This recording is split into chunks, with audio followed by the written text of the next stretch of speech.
Welcome to the Future of Life Institute podcast. My name is Gus Docker. On this episode, I talk with Anders Sandberg from the Future of Humanity Institute at Oxford University. We discuss various philosophical paradoxes surrounding the value of the long-term future. For example, our values change over time, and so should we evaluate the value of the future based on our current values or based on the values we will hold in the future?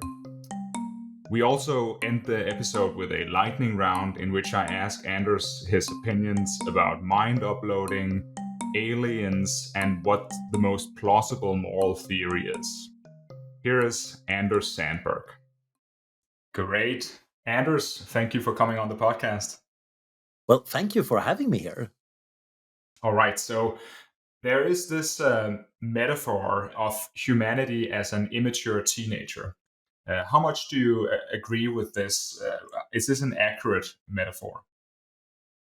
Like any metaphor, it's not perfectly accurate. Teenagers are, in some sense, in a particular developmental program. So, some of the biological changes in teenagers make sense for an individual, but doesn't apply to a civilization. Yet, I think there is a lot of aptness to it too. It's both an immaturity. We don't have good ways of controlling our actions as a civilization. We don't really know what we're doing. We're also overconfident about it, and we have a fairly large amount of power that can allow us to hurt ourselves or other things of value in the world. I think one thing that the metaphor is trying to convey is this picture of us becoming smart before we become wise. So we are smart enough to invent nuclear weapons, but not wise enough to know how to control them. Yeah, I think wisdom is very much being able to set your goals well. And in some sense, smart can allow you to be wise. But that doesn't necessarily mean that you have applied your smartness on that domain. And indeed, we are still struggling with figuring out what's truly worth doing. And even when we know what's worth doing, we might not necessarily have a self control, so to say, as a society or a species to actually implement that rather well. The aftermath of COVID, for example, demonstrates that we actually have a pretty good list of things that should be done to prevent new pandemics. And so far, most governments have not been working their way through that list to actually safeguard against it. One way in which the analogy might break down is this fact that a teenager is perhaps 20% through his or her life, but humanity could potentially be only 1% or less through our existence. On the other hand, we could also potentially be very close to the end if we do not accurately control various existential risks. So, what what is it that we're trying to convey with this metaphor? Is it simply that we should become wiser, we should do more to not destroy ourselves as a species? I think that's one aspect of it. I think quite a lot of the metaphor is about reaching maturity of some kind. But people are not just becoming mature by being wiser. Sometimes it's by getting more skills or settling in a comfortable role in their society or doing certain things. There is more to growing up than just becoming wise. Indeed, most of us don't accumulate much wisdom even when we're middle aged. I want to talk about values in the future and which values will be followed and which values perhaps should be followed. When we talk about there being a lot at stake if humanity goes extinct, we're assuming some kind of value. For example, we are assuming that humanity itself is valuable. The existence of humanity is good, which almost everyone agrees with, but definitely there are some people who disagree. So you have an interesting discussion in your book, Grand Futures, about value drift, which is the distinction between our values now, or if we can talk accurately about the values of humanity, and then the values that humanity's descendants will have, say, in 1,000 years. Could you explain this concept of value drift? So right now we have a set of things we value. Some of them are simple things like pure happiness and absence of pain. Some of them are artistic and spiritual goals. Some of them are ethical principles like autonomy and equality. So we generally would say a world with a lot of these valuable things in it would be a good world. Of course, some of them are also coming into conflict with each other. So resolving these conflicts are an ongoing big project.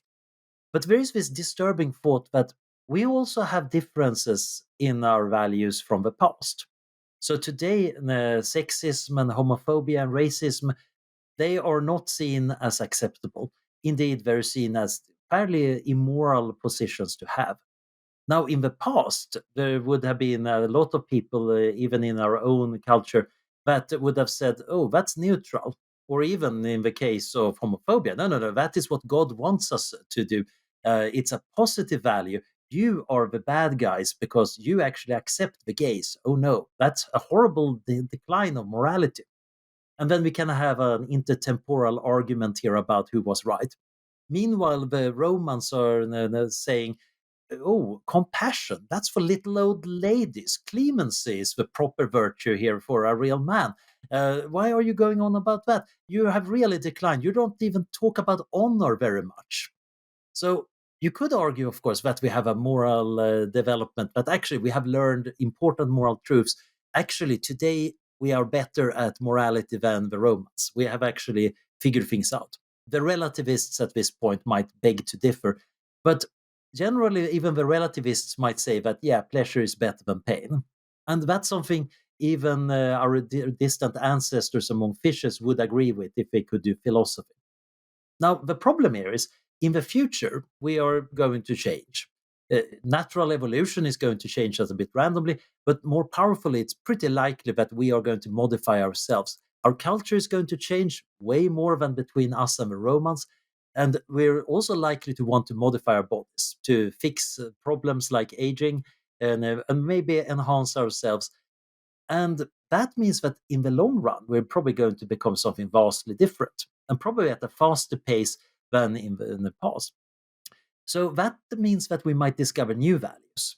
And that might sound good if you're an optimist about moral development. Okay, the post humans of the future have discovered this value X that they say is way better than equality and justice and all that we're going on. They still acknowledge the equality and justice as good values, but X is actually super important. So they're going to work hard on making sure there's a lot of X in the world.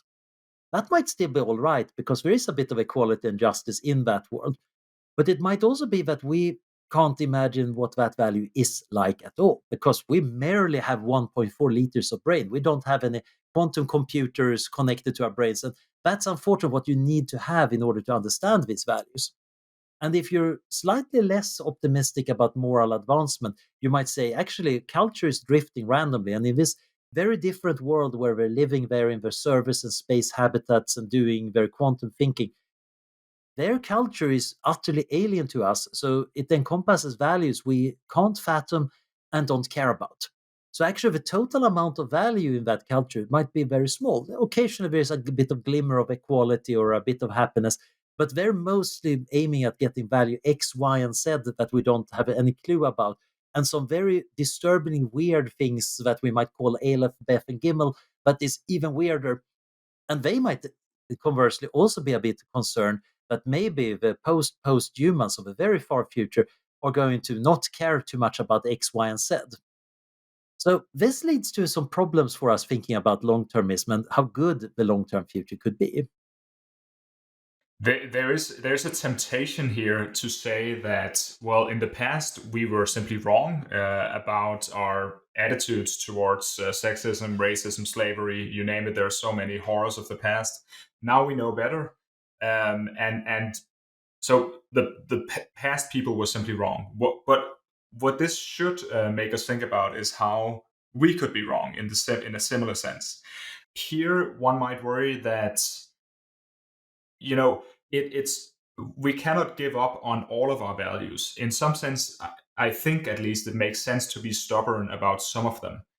Otherwise, we could be, you could call it, blackmailed by our thinking about future people, so that they dictate what we should believe. Do you see any value in being stubborn about our current values? Well, I think If we're careful about our thinking about our current values, that is the best knowledge we have at this moment in time. And we might know that there is better knowledge to be had, but we can't really try to base things on our inklings about that knowledge. If we have good reasons to believe something about that knowledge, we should just incorporate it right now in our values. For example, I'm slowly drifting towards becoming a proper vegetarian. I should just cut to the chase because it's pretty obvious that that's where my values and the practicalities are going. Actually, I should just cut out meat. In this case, it might not be a seriously bad thing, but still, it's slightly bad, and I should probably just try to be a bit more rational about it. Now, in practice, we have this problem that we know that there might be ongoing moral disasters, just like slavery was largely ignored as a moral disaster. Certainly, there's people recognizing that there is something icky going on here. You can find hints at that throughout history that people do recognize that actually the slaves are like us and we're treating them badly. And I could even have been in that slave's place. But most of us, glimmerings of maybe this is bad, never really got anywhere until abolitionism really started developing. And similarly, we might be, of course, doing the same thing. There are a few plausible candidates, like maybe factory farming is going to be justly regarded by the future as absolutely horrendous. And how could they do that? Well, they had all the facts, yet why did it take so long? But I bet that the really big moral disaster going on right now is something that nobody is thinking seriously about at all. And in many ways, it's going to be interesting to see if we get to know what it is. But it's probably going to be making us cringe that, oh, yes, why didn't we see that? Now, the problem here is, of course, that set of future values, assuming they're much better, that might give us a reason to try to research them intensely. It's a bit like Nick Bostrom's argument for exploring the space of post-human states, because there is an ongoing discussion among critics of transhumanism and transhumanists. Why should you want to become something other than human? Isn't the point of being an excellent human to be an excellent human? You don't really want to exit being human. And Nick's argument is that, well, there are states of being among humans that are really good, that we should justly strive for. Very, very excellent. And there is a vastly larger space of possible post human states. And by induction, we should guess that there are at least as good values out there as the best ones we can get. And there might very well be even more valuable states. And we should want to pursue them because we want to pursue value. Now, things are, of course, tricky because you might say, yeah, but is that human value or value as seen by some independent observer from kind of subspecies aeternitas, value that's not linked to any individual observer, but kind of from a neutral, universal perspective? So, depending on your theory about value and who it's valuable to, you might end up with very different answers. And the same thing goes with this intertemporal comparison of values. The post-humans might be very satisfied that they have great values and have made moral progress. But that doesn't mean that we should try to embrace random post-human values in the hope that is it. We should instead try to examine and find pathways that lead to these values. And that is also where I think we get to one of the non-trivial predictions that there might be valid and invalid paths to high value. So it could be, for example, that by totally rearranging my brain into a completely different being, I could experience really great values. Except I could honestly say it's not me anymore. The past Anders and future Anders have no connection except that it was the same atoms. There is no real identity here. There is no link at all. It's almost like there is existence of a future person that experienced good value. Might still be worthwhile for me to want such a person to exist, but not at the expense of my existence. But we can also imagine some winding path where I have a lot of experiences. I'm training at Lama temples. I'm getting quantum nanomachines injected in my brain, slowly learning how to use them to reach some form of weird spirituality and getting new values, and eventually ending up in the same spot as that drastic change. You could argue this is a valid way of developing values. Every step along every step along the way, I endorse. I say, yeah, this seems to be a good move. Sometimes I make a mistake and I have to retreat and say, yeah, that was a mistake. Oh yes, let's forget the last past decade. I was so young and stupid. And gradually, I find this because the steps are gradual enough. And I think this goes back to many of our intuitions about personality change. If my personality suddenly changed because of brain tumor, that's not a valid change of personality. If I got the same change because I actually learned to care about certain things or had certain life experiences, it would be a valuable change and it would be valid. And similarly, a society that just one day wakes up totally transformed has not actually changed opinion. It's just a new society. But a society that realizes that actually slavery seems to be bad. And some activists are saying, yes, we have been telling you that for a long time. And here are even more compelling arguments, and then undergoes a transformation into a society that says no to slavery, has done this along a very valid path. We can, every step along the path, you can endorse and say, this was because of these conversations, this was because of those experiences. So there's something about gradual change as opposed to quick change that makes it more legitimate. Yeah, gradual moral change would be more legitimate than fast, or you could say radical moral change. Is that what you're saying should be understood?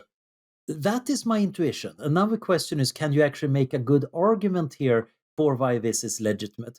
So the most obvious thing is you can actually backtrack if you make a mistake. If you're totally transformed, there is in some sense no way of backtracking. Although you might imagine, of course, in that scenario that maybe there's an undo button. But usually, when you are like a certain being, you rarely want to undo that state. But the really interesting problem might be that the legitimacy is also because it's a lot of local interactions. A lot of people, organizations, and ideas have a legitimate interaction with each other. Very normal interactions.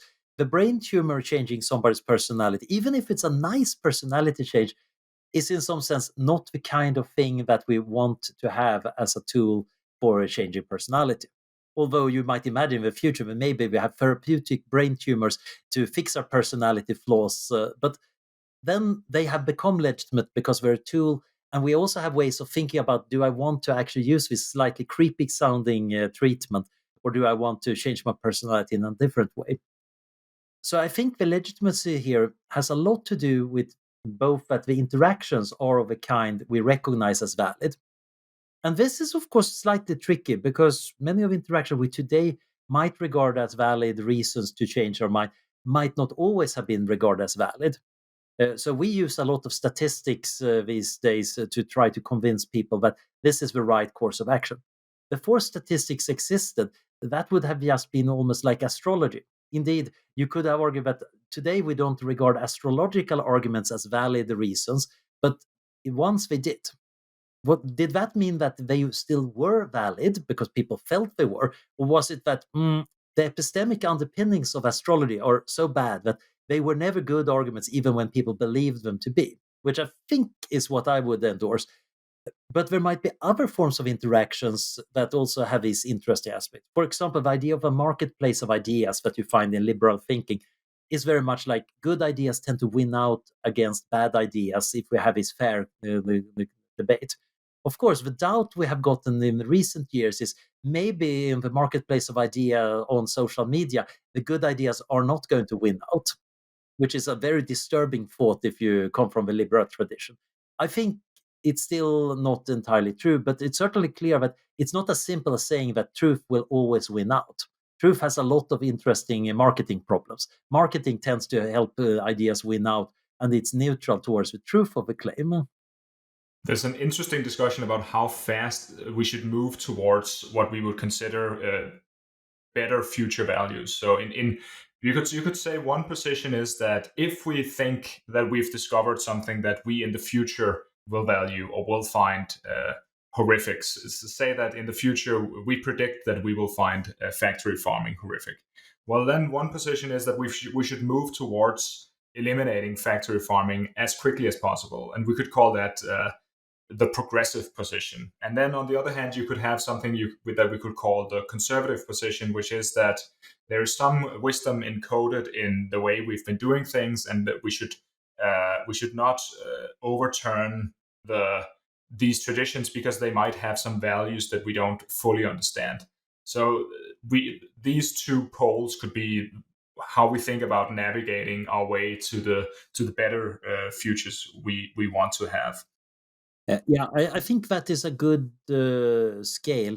And you can, of course, imagine, for example, the enlightened conservative position, which recognizes that, yes, and we also have cognitive biases and motivated thinking, making me less willing to change things that ought to be changed. So that would be a conservative that do recognize that there might be a lot of hidden information in the system, but also recognize that I need to be skeptical about it. And you can find similarly the progressive realizing, yeah, we have a past track record of doing radical changes with disastrous effects. So you can interpolate between them and even try to find good methodologies for either of these people to try to give better arguments for why this time radical change would be a good idea, or this time we have a good reason to believe there's a lot of wisdom embodied in the practices of factory farming. That sounds like a really weird argument, but I'm not that conservative to having to make that argument. Do you find it disorienting to think about values from different perspectives, meaning values from people held 1,000 years ago, or values people will hold 1,000 years in the future? Does this make you worry that there isn't anything real behind all of this talk about value? I think there is definitely something real going on, and that is probably value itself. We are kind of value experiencing, value creating, value evaluating creatures. And that goes back a long time. In one part of the book, I think I might be mentioning what I called vertebrate values. I think we have some value systems that go back at least 485 million years. And those basic systems, kind of deep in our midbrains, are pretty universal between us and snakes and dinosaurs and the chickens. Um, those systems are there because, well, we're organisms that need to select between different actions, and there are various evolutionary patterns on what actions are reliably good. Now, then we have added so much brain on top of that that allows us to do both add entirely new values. When I enjoy mathematics, it's not just that my exploration subsystem in my midbrain gets to be active. I seem to have generated entire new subsystems and new forms of values that can only be evaluated using a human-like cerebral cortex. But these deep systems for action selection and somehow also giving us experience, they are very well preserved. And I think in the big scheme of things, of course, that's a very peculiar arrangement of atoms. We don't find that in plants, we don't find that in rocks or stars. So there might be a lot of systems that don't have any form of value or evaluative ability. But it might very well be that we make artificial intelligence with a very different kind of system like that that might come into being. But I do think that this vast variety of things that you might evaluate and might value or not value, it's useful to be aware that it's different. Early on, I mentioned that our current Western culture is slightly unique in that it's doubting itself quite often. Indeed, almost on an industrial scale. You can become a best-selling author by writing a book about how we're wrong about important things and really ought to change. This is slightly unusual among most cultures. Most cultures are rather complacent about them being the best thing ever, the God's chosen, and embodying all the best things. And anybody disagreeing, better leave. I think this has been a great success trick because actually having this argument about that maybe we're the bad guys, that allows us to try to become the good guys, whatever good actually means. And I think this is an important thing to have at openness. Yeah, openness is really important. And this is where I think science fiction has been tremendously helpful for many of us because it allows you to explore the idea about alien values, looking at humanity from the outside. Even normal fiction, in the literary sense, is important because it gives you other perspectives. And sometimes that gives you a hint that your view of the world is not necessarily the only one. Even if you think you have an accurate view of the world, you might still recognize that other people have different settings for what is enjoyable or not. Yeah, trying to cash this out into practical action is, of course, tricky. But again, being aware that there is diversity and being uncertain about what's right, that is very helpful against fanaticism. I think it's definitely a healthy exercise, both on a personal but also on a civilizational level, to think about different perspectives, and perhaps even to think about really alien perspectives and how we might be wrong about fundamental things. So, one of the things you spend a lot of time on in your book, Grand Futures, is thinking about the limits of what we can do within physics. Is there perhaps something analogous to, we could call it the limits of morality? So, is there some boundary conditions that we can think about? And I've given this some thought, and the only thing that's remotely plausible to me is something like consciousness is what delineates what is within morality from what is outside of morality. So we don't. There is no plausible morality on which we care about. Say unconscious rocks. So, do you think? Of course, philosophy and moral philosophy is miles away from the rigor of physics. But do you think that it makes sense to think about boundary conditions for ethics? There are probably a few. One of the more trivial ones, but it's very convenient, is consistency. You can just look at the logical consistency of arguments, say that, yeah, inconsistent nonsense doesn't count as morality, which I think makes sense, except that you will always find at least some philosophers argue, no, no, inconsistent nonsense is totally fine. Similarly, consciousness, I think it's pretty obvious that conscious entities matter morally. I'm not entirely certain about whether non-conscious entities don't matter morally. There are certainly some people who take ecocentric ethics to the next step and say it's not just ecosystem that matters, but even non-living systems. So there are some people arguing against terraforming Mars, saying, "Look, there is shaped complexity in those sand dunes, so that means that we shouldn't be turning that into a copy of Earth or something new." The problem is, of course, if a rocket lands there and Elon Musk steps out and starts building a city, that's also shaped complexity. It's also an expression of the creativity of the universe. So it's not entirely obvious that that argument actually works. So I think some of the boundary conditions are like that in ought implies can. There are limits to our actions, but very, very wide. There is also a funny limit, an upper limit on value, and that is simply that we can't represent values beyond a certain point. So I have a preprint with David Mannheim about this. Um, so the basic thing is, if I'm evaluating whether to do A and B, I'm trying to see which one has the highest value to me. But if I can't distinguish the value of A and B, then basically I have to be neutral between them. Now, you could say, well, wait a minute, value can go very far up, right? Yeah, but that's basically a number. You can imagine me having a computer register in my head and comparing these two numbers. And there is a limited number of bits I have in my head to represent these numbers. So the finiteness of my brain means that there is an upper limit to the value I can represent. At this point, you might say, wait a minute, there are lexical values too. A human life is worth an infinite amount of money, more or less. So that always has priority. But I can represent that using bits too. I just need a slightly more creative representation. Indeed, you can say maybe there are some superhuman values that one unit of that value is worth an infinity of human lives. So that's even more important. Sure, I can kind of keep on adding to this hierarchy. But in the end, it still needs bits to represent things, and bits are have to be physically represented, and finite systems only have a finite amount of bits, so that you get an upper limit to the value you can evaluate and act on rationally. This limit is so ridiculously high that I don't think it matters in practice. It doesn't tell us anything about the ultimate limits of what is actually valuable in the universe, but it does show that there is a limit to our ethical action. If the universe did contain kind of real infinities of value, we might not be able to distinguish them from each other. So our actions are going to be neutral.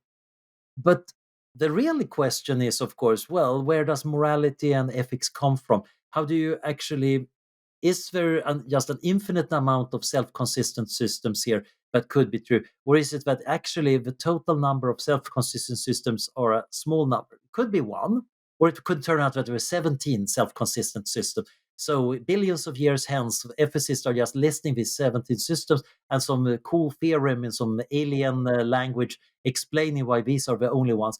But then the post-human students ask the professor, so which one should I believe in? And well, that depends on your culture or which one you choose. We don't have a good way between that. So that is one of the conclusions you come to in Grand Futures is this finiteness of moral value in the universe. With this is an interesting way of mixing physics and moral philosophy together, and which is and as you just mentioned, your point here is just that well, physics can only support, say, brains or anything that could perform operations that brains do for a limited amount of time. So is that actually do you believe that the universe is finite in that sense, and can it is it potentially infinite in another sense? For example, that something exists forever, but beings that matter ethically do not. So my basic model is that beings that matter morally do exist in a finite period of time along a timeline that has a finite starting point at the Big Bang and then probably goes on absolutely forever. But we are in this window where there is things to hope for and fear for and care about, and it is a finite window. It might be a very vast window. It might be 10 to the power of 36 years long. It might be even longer than that. But there is only a finite amount of stuff that we, starting from Earth, can put our hands on and turn into mind consciousness or whatever it is.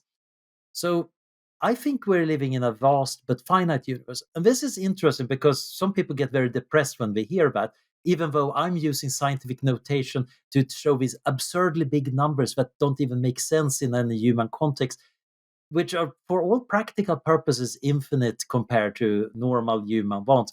But other people say, no, I want true infinity. And it's not entirely clear what true infinity would give us. It's a bit like Donald Knuth in one of his essays. He defines a number related to Graham's number, which is just unbelievably huge.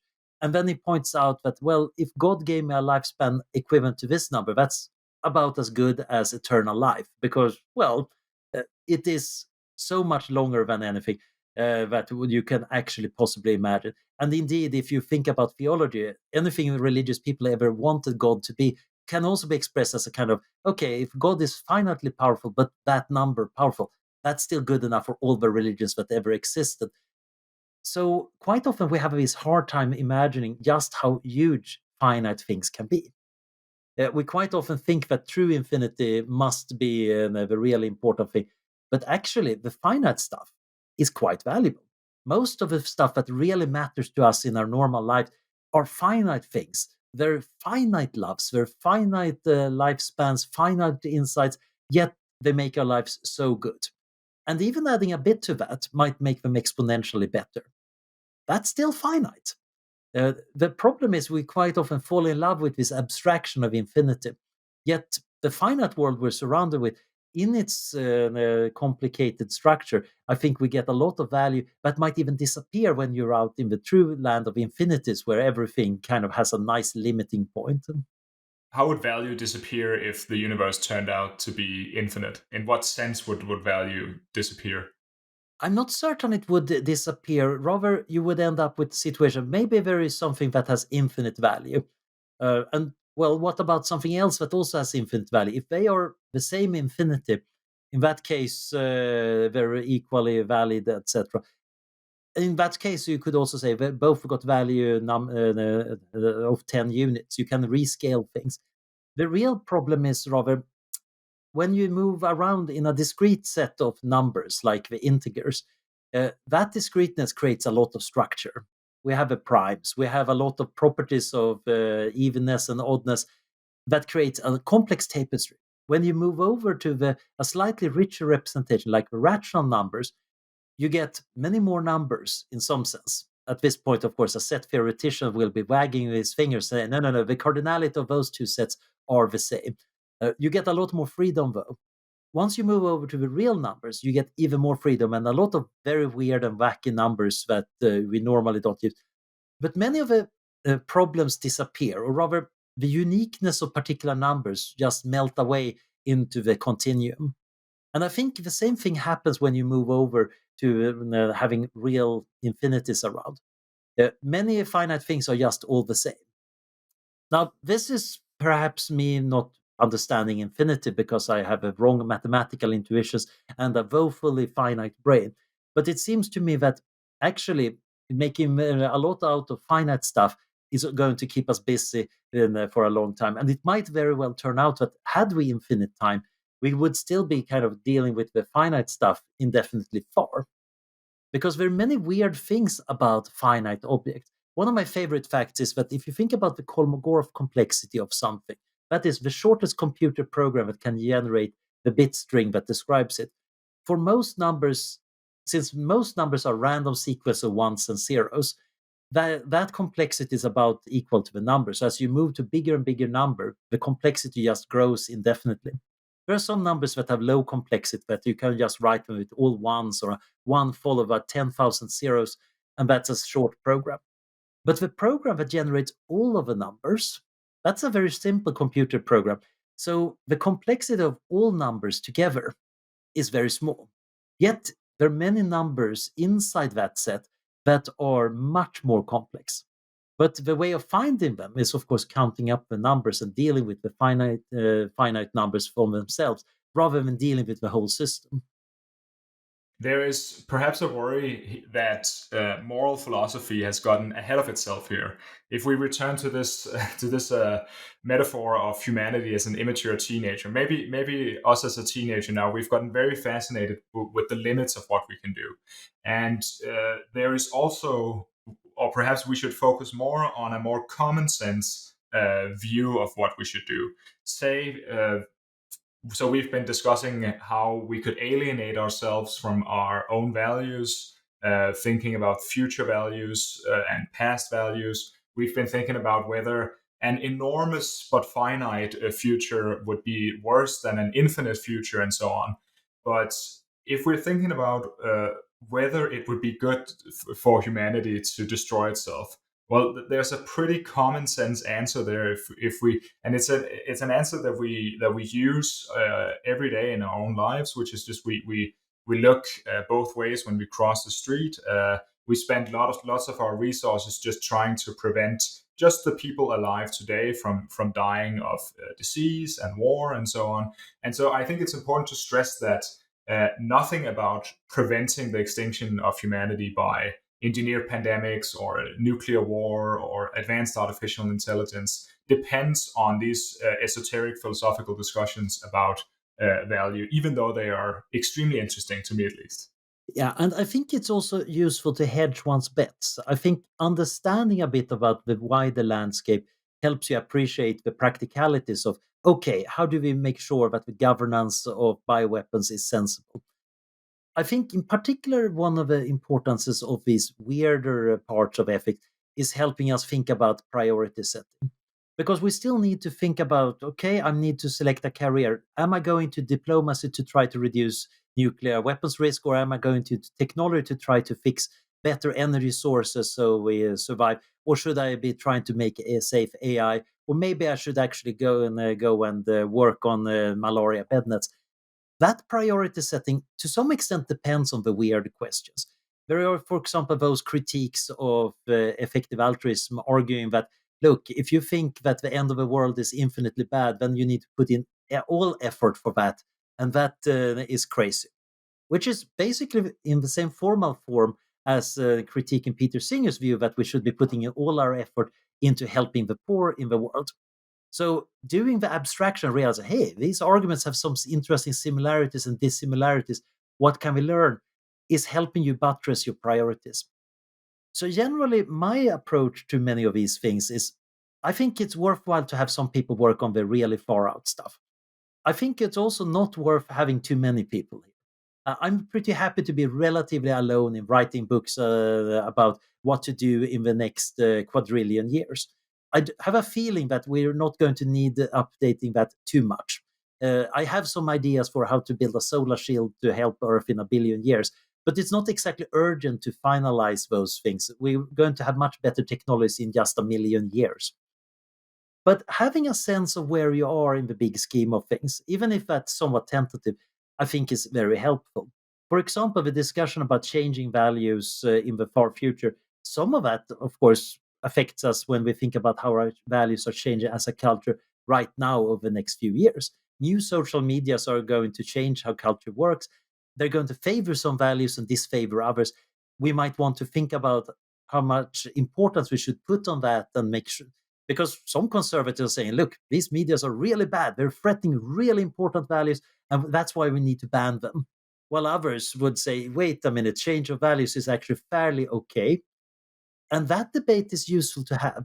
So I think it's a bit like the big history idea. In order to understand history, it's a good idea to actually understand archaeology and paleontology and the history of life on Earth and the geology of Earth and the astrophysics of where Earth came from. You can zoom in and zoom out. Quite often, when you try to understand history, you will have to look at what was happening in that country at the time. But occasionally, it's useful to know that country is what it is because it's a mountainous place, and those mountains came about because of that folding of Earth's plates.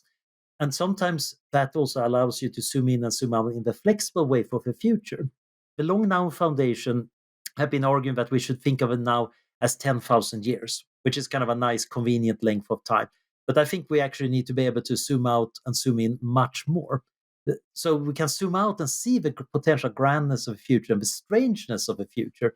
And then we can zoom back in and think about am I doing next Tuesday in the light of this? One of the uses of this awe in front of the vast is to realize that a lot of stuff we're doing is petty. It's super useful to recognize that actually I don't need to sweat those details. I should be working on something that really matters. That is one of the benefits. But I do take your point that, yep, the far out reaches of metaethics and metaphysics, most of them don't matter for whether you to give away your money to the beggar on the street. For that, you might need to think more about politics or your own psychology. Fantastic. Okay, Anders, do you want to do a lightning round with quick answers to Sure, spicy sure. I'll questions? try to do quick answers. There is Yes. a risk that I'm failing that, but yeah. Let's try. Let's try. Okay, and these will be unrelated to each other. Will we have uploaded minds before we have artificial general intelligence? I don't know. Uh, I think I can give a time estimate roughly for uploaded minds if they are possible, but I have no clue about AGI. You can give it your time estimate. So I would give 50% chance that we got them by 2060. Maybe if we push it, we might be getting uploaded minds by 2040 if we're really lucky. But AGI, it could happen in 10 years. It could take 100 years.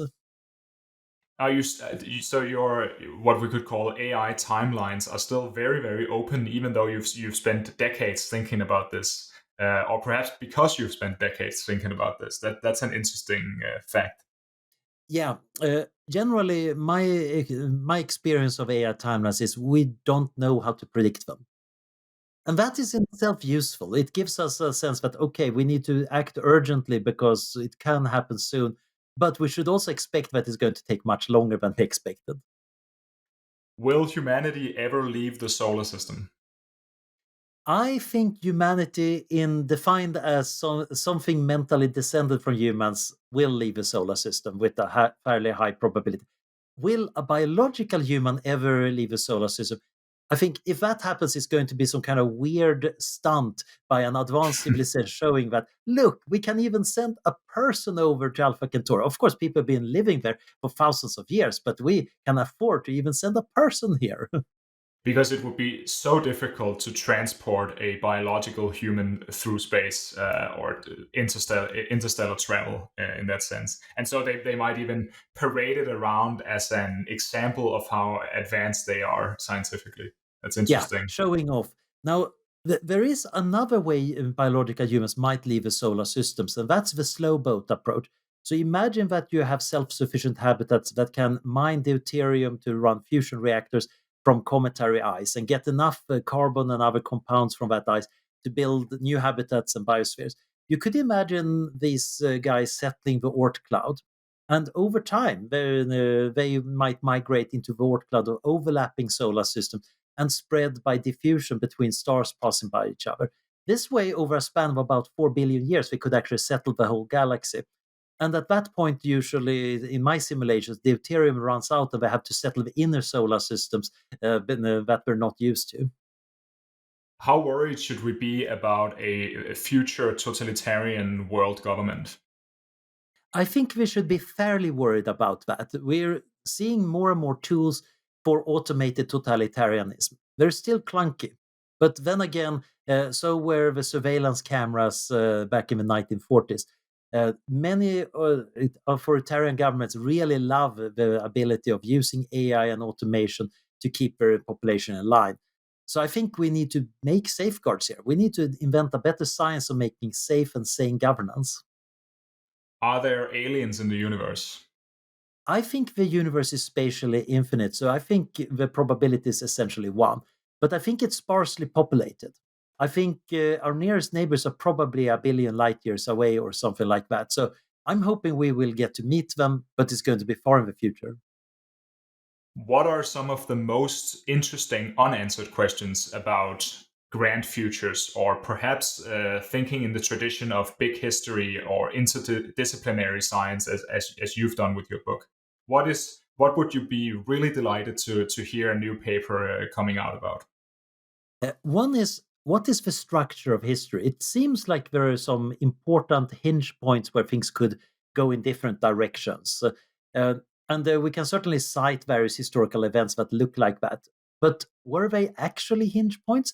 Maybe a lot of history is much more stable, or a lot of history is actually totally chaotic and random. So any minuscule change just makes everything go in a different direction.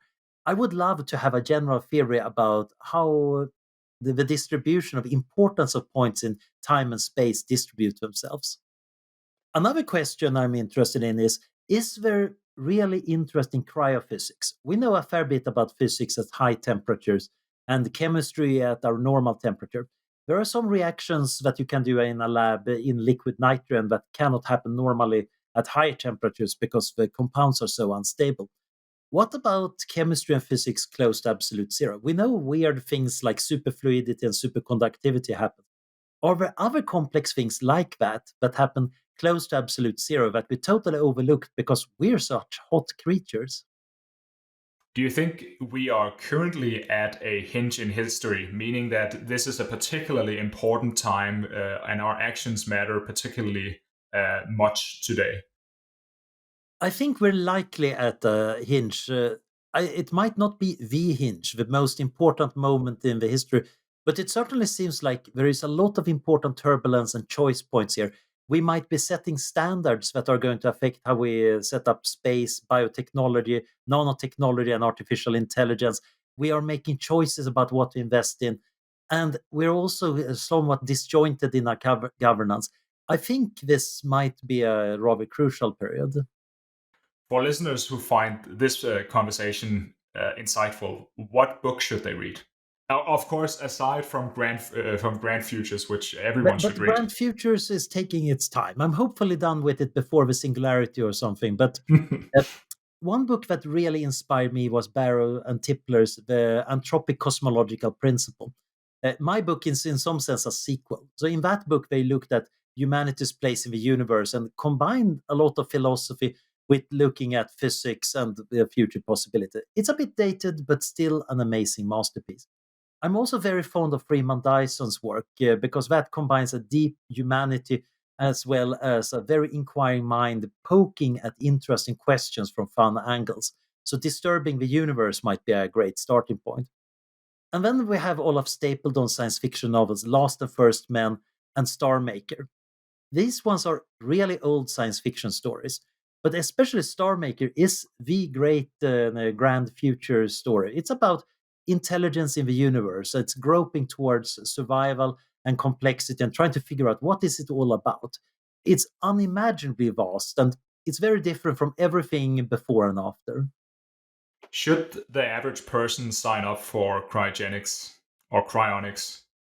So I did a cost benefit calculation where I estimated what is the value of my life to me. Basically, how much in debt would I be willing to go before I said, nah, that's not fun enough. And then I did an estimate of the cost of cryonics and concluded, I think it's more likely than that threshold. It's actually rational for me to, given how much I value my life, that I should be paying for cryonics, but other people might make a different estimate. So the average person should try to do their own estimation. Fantastic. Anders, thank you for coming on the podcast. Thank you. This has been so much fun.